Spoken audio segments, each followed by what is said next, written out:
பயிற்சி 1.5 ஆறாவது கணக்கு.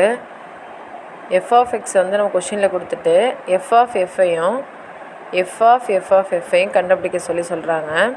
ஃபஸ்ட்டு நம்ம எஃப் ஆஃப் எஃப் எடுத்து எழுதிக்கலாம்.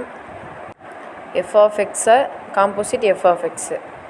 எஃப் ஆஃப் எக்ஸோட வேல்யூ நமக்கு கேள்வியில் என்ன கொடுத்துருக்காங்க? x² - 1 composite x² - 1. எக்ஸ் உள்ள இடத்த நம்ம பிளாங்காக விட்டுருவோமா? ஃப்ரீயாக விட்டுட்டு அந்த ஸ்கொயர்டை போட்டுக்காங்க, பின்னாடி வர -1. பேக் சைடில் உள்ள வேல்யூ என்னவோ அப்படியே அந்த ப்ராக்கெட்டுக்குள்ளே எழுதிட வேண்டியதான். இதை பார்க்குறப்ப நமக்கு இப்போ எப்படி இருக்குது? a - b the whole square ஃபார்மேட்டில் இருக்கா? இது a - b the whole square. அப்போ நமக்கு அந்த ஃபார்முலா தெரிஞ்சிருக்கணும். a - b த ஹோல் ஸ்கொயர்னா a² - 2ab + b². ஏக்கு பதிலாக x², பிக்கு பதிலாக 1ன்னு போட்டு நம்ம அந்த ஃபார்முலாவில் நம்ம பிரதியிட்டுட்டோம்.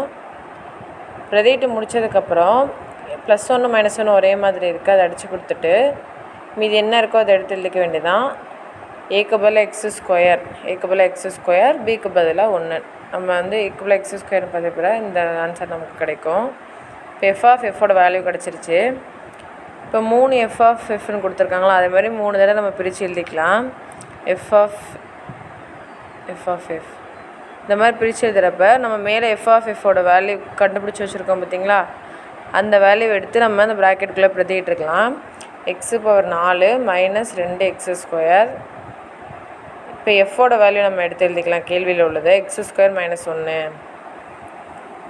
எடுத்து எழுதிட்டு